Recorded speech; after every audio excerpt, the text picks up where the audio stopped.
The problem of monkey menace is not new. औ 365 दिन बंदर रहते हैं, बहुत सारे बंदर रहते हैं यहाँ पे। The monkeys of this city are agitated.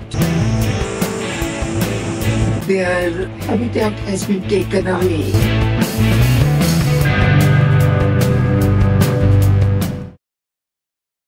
और अब सबसे पहले बात दिल्ली की, जहां आजकल कुछ बंदरों ने ऐसा आतंक मचाया है कि आम लोगों से लेकर बड़े बड़े मंत्री और नेता तक दहशत में हैं। Well, people living in Delhi have been grappling with the monkey menace for many years now. New Delhi और बंदरों का एक लंबा इतिहास रहा है, एक ऐसा इतिहास जो शहर के लोग याद नहीं रखना चाहते, और ये इसलिए है क्योंकि हाल ही में बंदरों का आतंक हद से ही ज्यादा बढ़ गया है।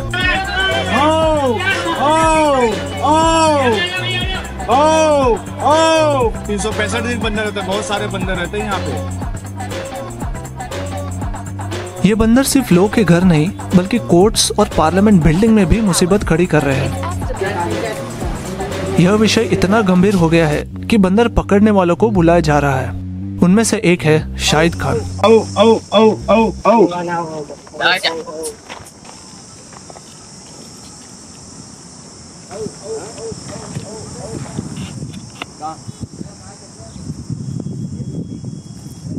ये लंगूर की आवाज निकाल के बतलाएगा। बंदर पकड़ने के काम में किया है कि पहले हम लोगों ने जैसे काम ढूंढा बंदर पकड़ने, तो हम लोग जैसे दिल्ली के अंदर गए ना, तो वो होता है क्या करो एमसीडी बोलते हैं सरकार, उसमें हम लोग। शाहिद खान पिछले 17 सालों से बंदरों को भगाने का काम दिल्ली म्युनिसिपैलिटी के साथ कर रहे हैं। वो बंदरों को भगाने के लिए लंगूर की आवाज निकालते हैं। 2013 में लंगूर का इस्तेमाल करना प्रतिबंध हो गया था। तब से ही लंगूर की आवाज निकालकर बंदरों को भगाना एक आम तरीका बन गया है।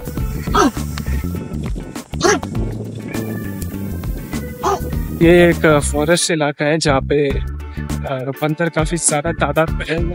तो यहाँ पर ये क्या है, यहाँ पर एक रास्ता है जहाँ से व्हीकल्स जाते रहते हैं, सो बंदर आके रास्ता ब्लॉक कर सकते हैं, लोगों को परेशान कर सकते हैं। बंदर पकड़ने वाले यहाँ पर भी आते हैं इनको भगाने।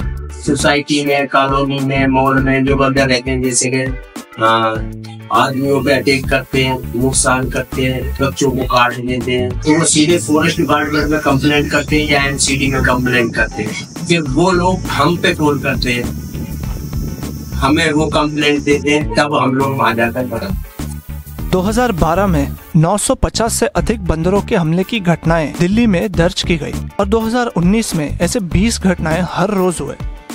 कई एक्सपर्ट्स के हिसाब से इन हमलों का सबसे प्रमुख कारण है इनके निवास स्थान का कम होना, और उनमें से एक है doctor Iqbal Malik.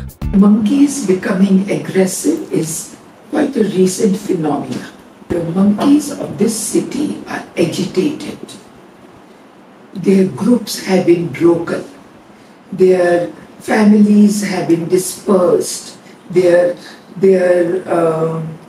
habitat has been taken away. They have been trapped haphazardly.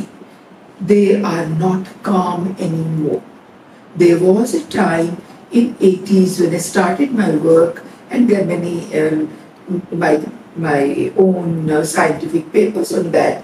There was such beautiful coexistence between men and monkeys here, but not anymore. Doctor Iqbal Malik एक प्रसिद्ध प्राइमेटोलॉजिस्ट है जो पिछले 30 वर्षों से अधिक समय से बंदरों के हित के लिए सरकार से संघर्ष कर रहे हैं। Monkeys basically belong to the forest, but because of no management policies by the government, they are coming into the human habitation areas. इनका मानना है कि उसका समाधान प्राकृतिक हरियाली वाले शहरी क्षेत्रों में एक मंकी सैंक्चुरी या शेल्टर बनाना है जहां बंदर जीवित रह सके। We can have monkey zones where there will be monkeys happily living in their own niche. They won't need to come to human areas. Why do we have garbage in the human areas to attract them? Why have we cut away all the big trees where they were earlier? Why have deep forests been converted into shallow forests? That is where we need to do the rectification, not creating more and more mess.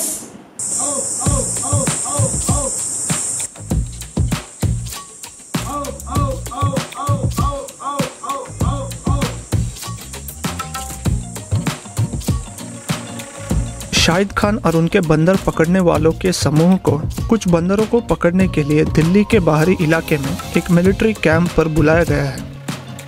वे यहाँ पर एक पिंजरा स्थापित करते हैं और केले की मदद से बंदरों को उसमें फंसाने की कोशिश करते हैं।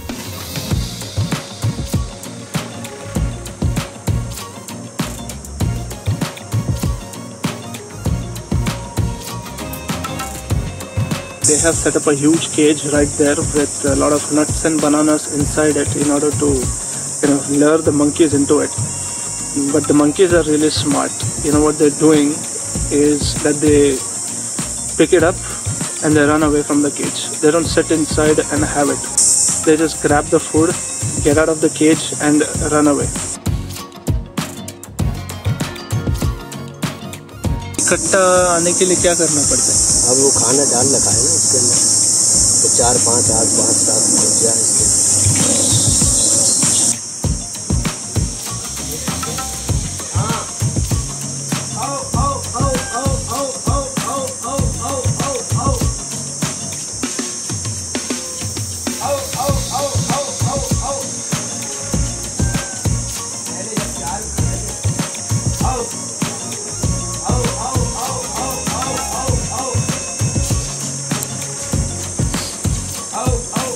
कुछ कठिन इंतजार के बाद वे कुछ बंदरों को फंसाने में कामयाब हो जाते हैं।